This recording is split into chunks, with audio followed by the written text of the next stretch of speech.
sworn enemies of Earth. Here's another short piece on an original item in my collection. This is one of the original Ron Embleton Captain Scarlet and the Mistron end title paintings. There was 10 in the series, and I was fortunate enough to get at auction in 2002 this one.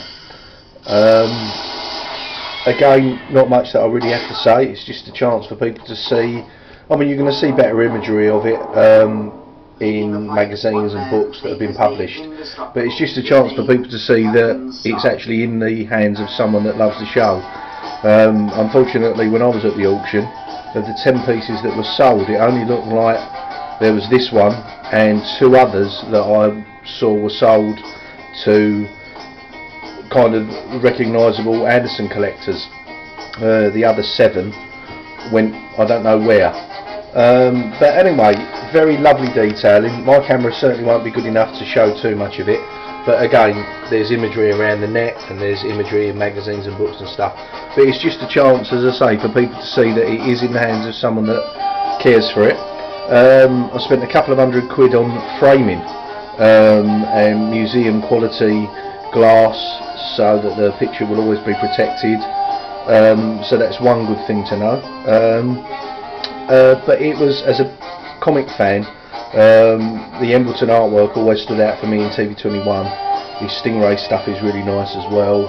I'm a Man from U.N.C.L.E. fan, as anyone who's watched my films will know, and his Man from U.N.C.L.E. stuff in Lady Penelope comic is just top notch, and for me beats anything in the American Gold Key comics. So the pinnacle of his work, I think in most people's opinion, is his artwork for Captain Scarlet, the end titles. So it's no surprise that Reg Hill and the other guys at Century 21 saw what he was doing in TV21 comic and thought, this is the guy we want to do the artwork for the end.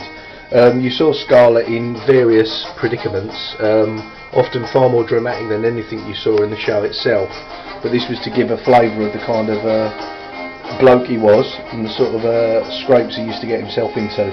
But just a chance for people to check this out. This is the cover of the catalogue.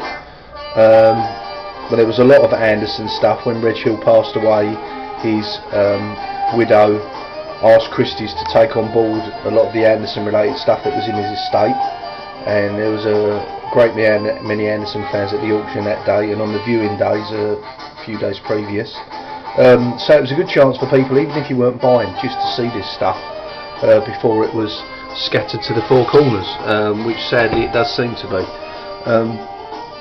Just a gorgeous piece of artwork. The detailing, it won't be possible to show in this film, I know, but you can see the brush strokes even in certain areas. It's a very personal thing to know how closely connected I now am, if you like, to this original piece of art. I'm sorry if there's any glares and reflection there. Again, it's down to my amateur hour filming and the camera. But there you go, one of the original Captain Scarlet end title pieces of artwork by the legendary artist now, the late Ron Embleton. Thanks for looking.